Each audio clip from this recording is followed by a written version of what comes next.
우리는 앞서 민수기 22장을 두 차례에 걸쳐서 살펴보았습니다. 이스라엘이 아무것도 모르는 사이에 하나님은 이미 그들을 위해서 일하고 계셨음을 보았어요.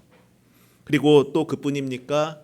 또 발람의 나귀 사건을 통해서 하나님께서는 전혀 예상하지 못한 방법으로 또 방식으로 말씀하신다는 것도 보았습니다. 그렇습니다, 여러분. 우리가 보지 못한다고 또 느끼지 못한다고 해서 하나님께서 아무것도 하지 않으신다라고 할 수 없어요. 하나님은 우리가 보지 못하는 순간에도, 인지하지 못하는 그 순간에도 자기 백성들을 위해서 일하시는 분이십니다. 그리고 때가 되었을 때에 그 준비하심을 그 백성이 누리게 되는 거예요.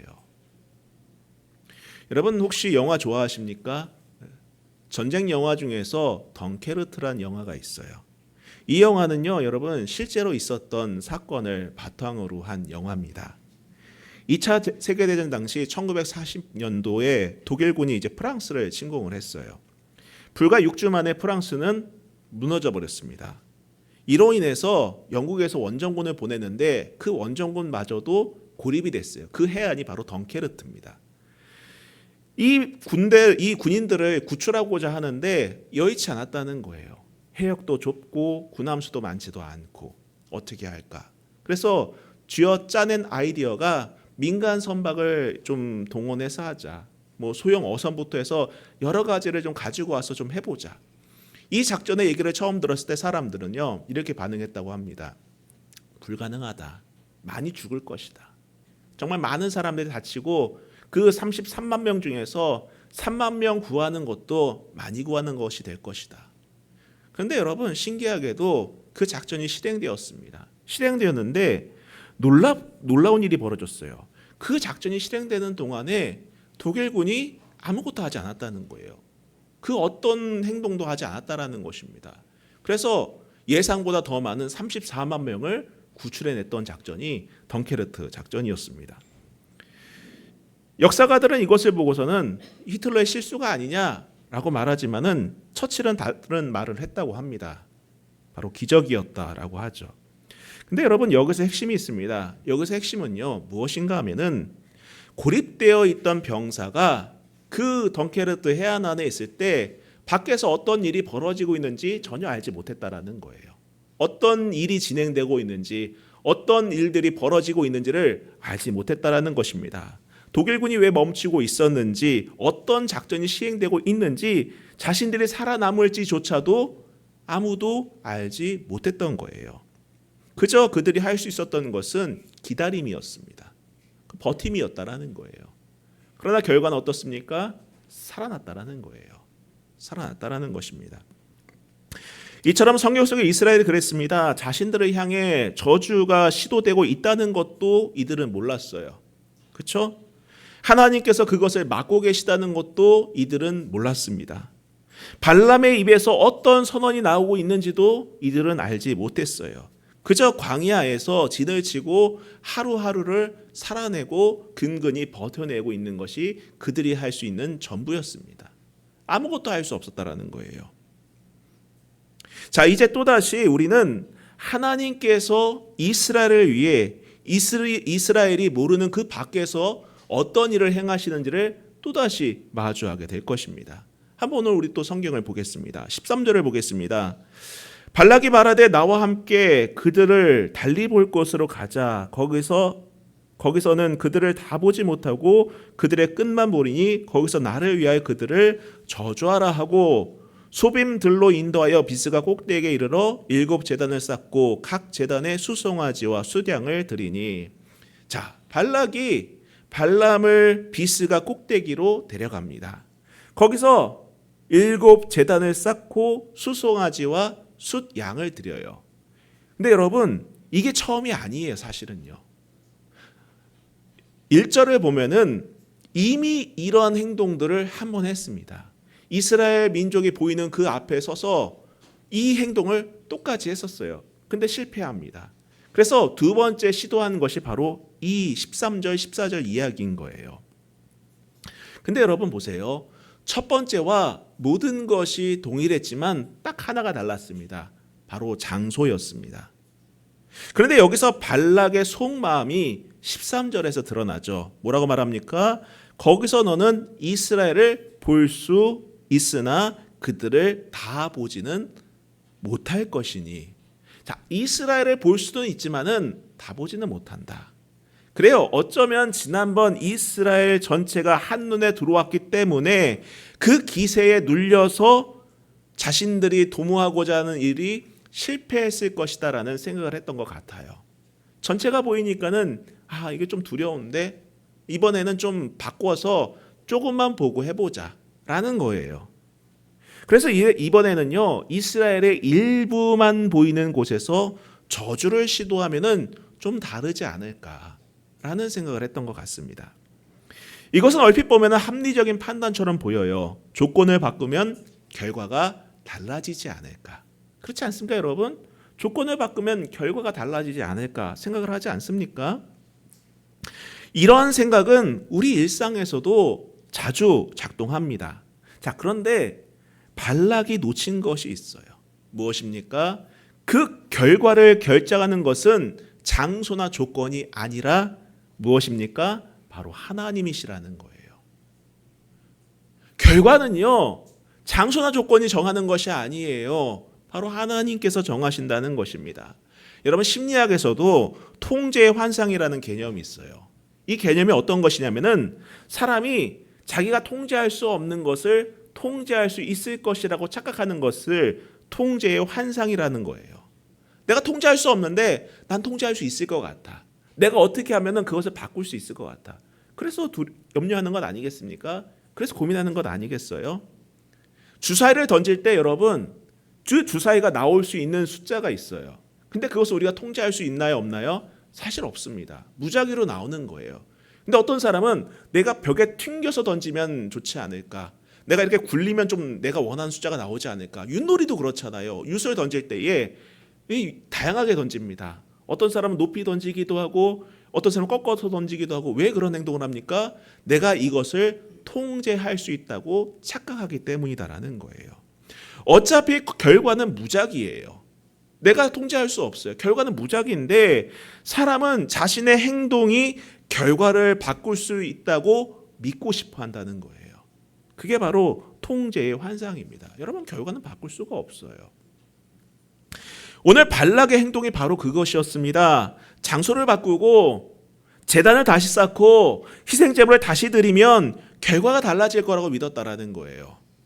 그러나 여러분, 결과는 누가 정하신 것입니까? 바로 하나님께서 정하셨다는 거예요. 발락의 통제 밖에 있는 것이 결과였다는 것입니다. 여러분, 이 메시지가 주는 내용은 분명합니다. 그것은 하나님의 뜻은 누군가가 만드는 조건에 달려있지 않다는 거예요. 하나님은 이미 결정하신 것을 우리가 조건을 바꾼다고 달라지지 않는다는 겁니다. 이미 하나님께서는 어떤 결과를 정해 놓으셨습니까? 자기 백성을 향한 결과가 정해져 있었어요. 무엇입니까? 그들은 복받은 자다라는 거예요. 그들은 복받은 자다라는 것입니다. 주변에서 아무리 휴방하려고 하고 상황이 바뀐들 그 결과는 바뀌지 않고 변하지 않는다는 거예요. 성도 여러분, 우리가 그 마음을 갖는 게 정말 중요해요. 우리가 2주 전에도 말했죠. 당신은 복받은 사람입니다. 나는 복받은 사람입니다. 이러한 선언은요, 여러분, 일회성으로 그쳐서는 안 되는 거예요. 우리는 매 순간 우리 스스로에게 선포할 수 있어야 됩니다. 뭐라고요? 나는 복받은 자다. 나는 복받은 자다. 내가 정한 게 아니에요. 자기 암시가 아닙니다. 하나님께서 정해놓으신 결과임을 여러분 기억하시길 바라요. 왜 상황 때문에 흔들립니까? 왜 조건 때문에 흔들리나요? 이러한 조건과 상황이 내가 맞이할 결과를 바꿀 수 있다라고 두려워하기 때문 아니겠습니까? 그렇지 않나요, 여러분? 이러한 상황이 펼쳐지면 내가 기대하는 결과가 내게 찾아오지 않을 것 같다. 이런 조건이 바뀌면은 내가 원하는 결과를 누리지 못할 것 같아. 난 실패한 것이 아닐까? 나는 잘 안 풀리는 것이 아닐까? 아니다라는 거예요. 여러분, 기도하실 때마다 자신에게 선포하세요. 하나님, 저는 믿습니다. 하나님께서 복 주신 자로서 믿습니다. 그러한 믿음의 선포가 저와 여러분의 선포이기를 다시 한번 주님의 이름으로 축복합니다. 축복합니다. 예. 그것이야말로 여러분, 믿음의 자녀들이 담대할 수 있는 하나님의 성품이에요. 이 성품을 알아야 된다는 것입니다. 자, 계속해서 18절 말씀 보겠습니다. 발람이 예언하 이르기를 발락이 일어나 들을지어다. 십볼의 아들이여 내게 자사히 들으라. 하나님은 사람이 아니시니 거짓말을 하지 않으시고 인생이 아니시니 후회가 없으시도다. 어찌 그 말씀하신 바를 행하지 않으시며 하신 말씀을 실행하지 않으시랴. 내가 축복할 것을 받았으니 그가 주신 복을 내가 돌이키지 않으리라. 자, 오늘 이 말씀 가운데 핵심은 바로 19절 말씀입니다. 뭐라고 말하고 있습니까? 하나님은 사람이 아니시니 거짓말을 하지 않으시고 인생이 아니시니 후회가 없으시도다. 여러분, 이 말이 발람에 비해서 나왔다는 것이 놀랍습니다. 여러분, 발람은 사실 이스라엘 사람이 아니지 않습니까? 이방 점술가예요. 그런 그가 하나님의 본질을 이렇게 선명하게 선언해주고 있는 것입니다. 하나님은 사람이 아니십니다. 하나님은 거짓말하지 않으십니다. 하나님은 후회가 없으십니다. 근데 여러분, 여기서 후회가 없다라는 이 표현을 오해하지 마시기를 부탁드립니다. 이것은 하나님이 감정이 없다라는 의미가 아니에요. 그런 뜻이 아닙니다. 하나님이 한번 결정하신 것을 상황에 따라 번복하지 않으시겠다라는 뜻이에요, 여러분. 즉, 하나의 말씀은 한번 선포되면은 그대로 이루어진다는 것입니다. 여러분, 이것이 사람과 하나님의 근본적인 차이입니다. 사람은요, 그 말이 상황에 따라 바뀌어요. 그렇지 않습니까, 여러분? 유리할 때와 불리할 때 다른 말을 합니다. 강자 앞에서 또 약자 앞에서 다르게 행동해요. 이게 인간이에요. 이게 사람입니다. 여러분, 역사적으로 가장 신뢰할 수 없는 약속 중에 하나가 뭔지 아십니까? 바로 조약이에요. 조약. 우리가 역사 공부를 할 때 조약 많이 보지 않습니까? 그 조약이 지켜진 적이 있습니까? 없어요, 여러분. 없다라는 거예요. 국제 정치학자들의 연구의 결과에 따르면은 국가 간에 체결된 조약의 상당수가 상황이 바뀌면은 지켜지지 않았다는 것을 봅니다. 지켜지지 않았어요, 여러분. 강대국과 약소국 사이에 조약을 맺어도 세력의 균형이 바뀌면은 그 조약은 언제나 휴지 조각이 됩니다. 우리 지금 현대 사회에서도 보지 않습니까? 여러분 보세요. 러시아와 우크라이나의 전쟁이 꽤 오래 진행되고 있지 않습니까? 사실 러시아와 우크라이나하고 조약을 맺었어요. 맺었습니다. 이미 유럽과 우크라이나와 러시아 사이에서 그 핵무기를 반출하면은 서로 침공하지 않겠다. 이 조약을 맺었어요, 이미요. 맺었는데 어떻게 했습니까? 크림반도를 침공하고 전쟁이 시작된 것 아니겠습니까? 미국과 이란의 전쟁도 마찬가지잖아요. 미국과 이란 조약을 맺었습니다. 이미 맺었어요. 근데 그것을 어떻게 합니까? 트럼프가 다 파기해버리죠. 그리고 침공을 한다라는 거예요. 이게 인간의 약속의 현 주소예요. 인간은 언제나 바뀝니다. 상황에 따라 바뀐다는 거예요. 사람 사이 약속이 그래요. 근데 여러분, 하나님은 다르시다라는 겁니다. 하나님은 다르시다라는 거예요. 여러분, 이사야 46장 10절부터 11절에서 하나님은 이렇게 말씀하십니다. 내가 말하였은즉 반드시 이룰 것이요 계획하였은즉 반드시 행하리라. 말했으니 이룰 것이고 계획했으니 행할 것이다. 이게 하나님께서 직접 하신 선포예요. 상황이 바뀌어도 세월이 지나도 하나님의 말씀하신 것은 반드시 이루어진다는 것을 여러분 믿으시기를 축복합니다. 앞서 우리를 향한 선포가 바뀌지 않는다는 것 함께 고백했잖아요. 하나님의 약속은 변하지 않는다는 것입니다.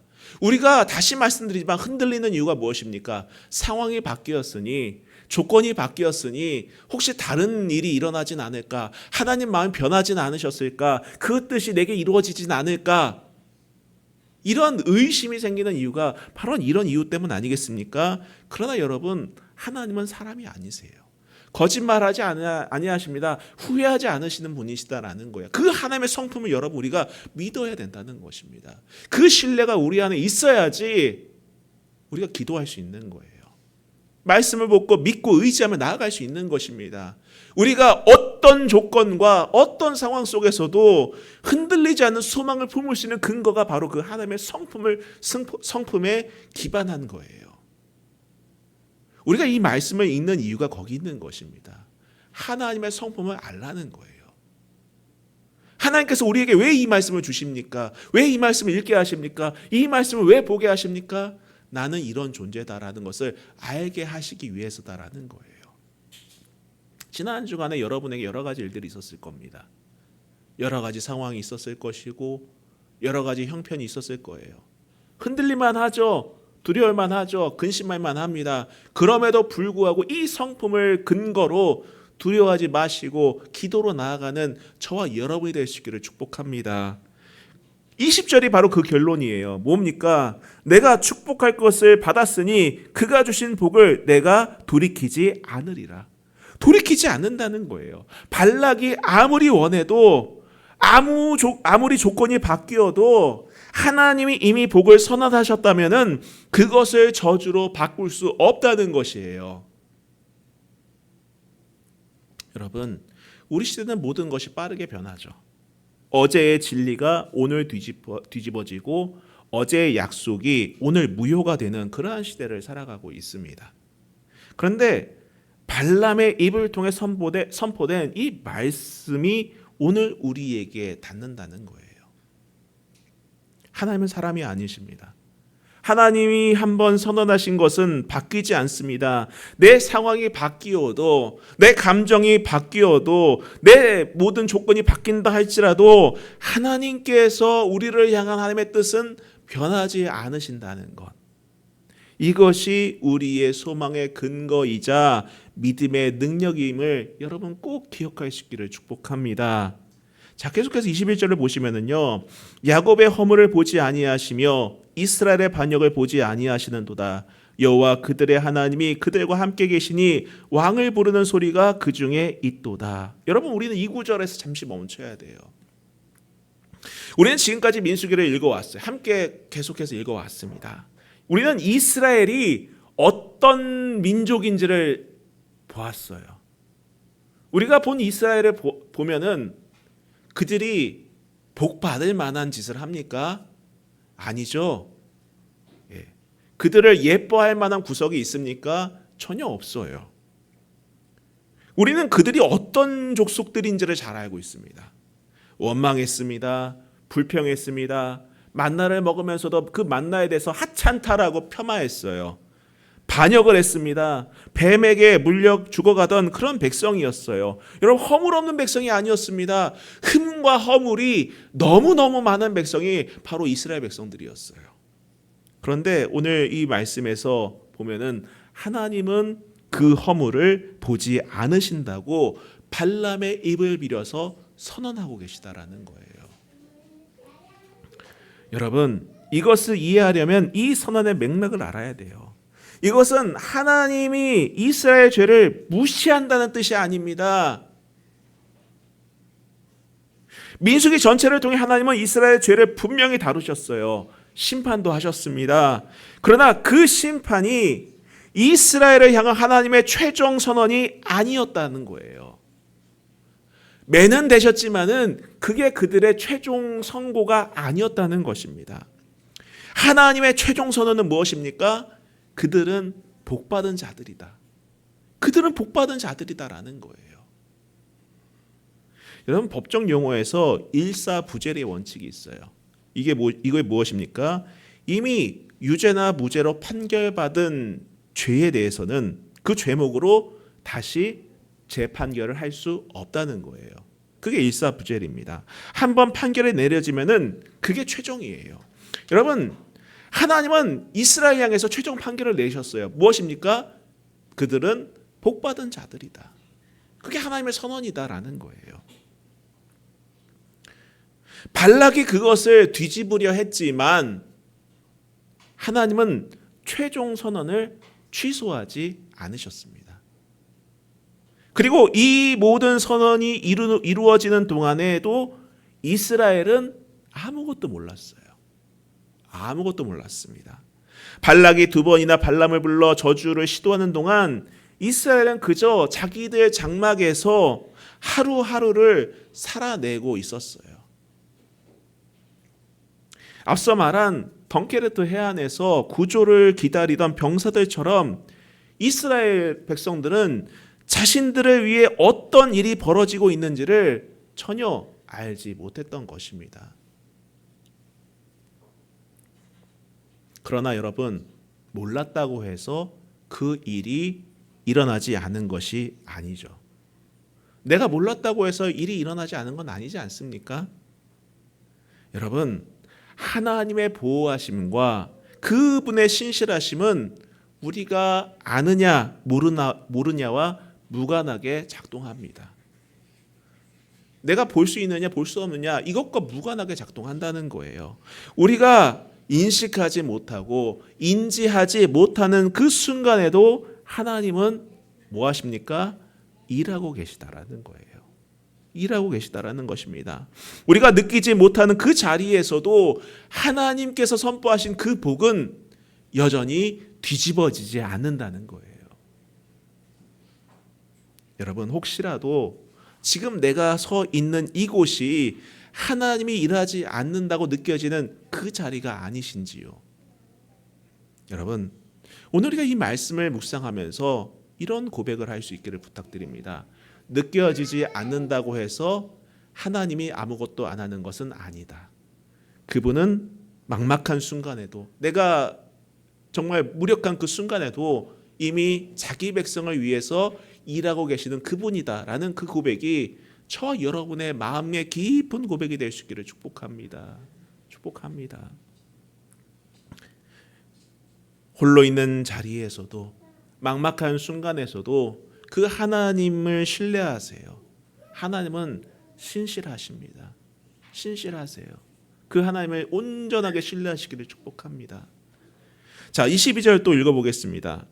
하나님이 그들을 애굽에서 인도하여 내셨으니 그의 힘이 들소와 같도다. 야곱을 해할 점술이 없고 이스라엘을 해할 복술이 없도다. 이때의 야곱과 이스라엘에 대하여 논할진대 하나님께서 행하신 일이 어찌 그리 크냐 하리로다. 이 백성이 암사자같이 일어나고 수사자같이 일어나서 움킨 것을 먹으며 죽인 피를 마시기 전에는 눕지 아니하리로다 하매 발락이 발람에게 이르되 그들을 저주하지도 말고 축복하지도 말라. 발람이 발락에게 대답하여 이르되 내가 당신에게 말하여 이르기를 여호와께서 말씀하신 것은 내가 그대로 하지 않을 수 없다고 하지 아니하더이까. 자, 23절이 놀랍습니다. 야곱을 해야 할 점술이 없고 이스라엘 해야 할 복술. 이 복술은 마술입니다. 마술이 없다라는 거예요. 마술. 발락이 발람을 부른 이유가 무엇입니까? 영적인 능력으로 이스라엘을 저주하기 위해서였어요. 점술과 마술로 이스라엘의 운명을 바꾸려고 했던 것입니다. 그들의 운명을 바꾸려고 했던 거예요. 그런데 바로 그 점술사가 발람에 비해서 이 말이 나오는 거예요. 야곱을 해야 할 점술이 없고 이스라엘 해야 할 마술도 없다. 이건 역설 아니겠습니까? 역설. 당시 가장 영향력 있는 점술가가 스스로 선한 거예요. 스스로 선언한 거예요. 자신의 점술로도 이스라엘을 해할 수 없다. 그들의 운명을 바꿀 수 없다는 거예요. 예전에 어르신들이 그런 얘기를 했어요. 신실한 그리스도인들은 점 보러 가도 점이 안 나온다고. 그런 얘기 많이 했었어요. 실제로 그런지 제가 실험은 안 해봤는데 가끔 그 생각이 들어요. 내가 가보면 어떤 얘기를 할까? 그런 생각을 합니다만은 여러분, 이 선언은 정말 의미가 있다는 거예요. 의미가 있다는 것입니다. 그리고 여러분 보세요. 22절을 보시기 바랍니다. 그의 힘이 들소와 같다. 그리고 24절에 이 백성이 암사자같이 일어나고 수사자같이 일어나서, 여러분 이 표현들 한번 보시기 바랍니다. 이스라엘은요, 여러분 겉으로 보면은 광야를 그냥 걸어가는 나그네였어요. 누가 그들을 들소로 보고 누가 그들을 사자로 보겠습니까? 아직 자기 땅도 없었습니다. 그냥 힘들면 힘들다고 원망하는 연약한 존재들이었어요. 물 없다고 원망하고 만나가 하찮다고 불평하는 백성이었어요. 자, 그런데 그런데 하나님의 눈에는, 그리고 발락의 눈에는 이들이 뭘로 보인 겁니까? 들소의 힘으로 보였어요. 사자로 보인 것입니다. 사자처럼 일어나는 존재로 보였다는 거예요. 사자가 언제 일어납니까? 먹이를 보고 먹으려고 돌진할 때 일어나는 거 아니겠습니까? 여러분, 여기서 중요한 게 있어요.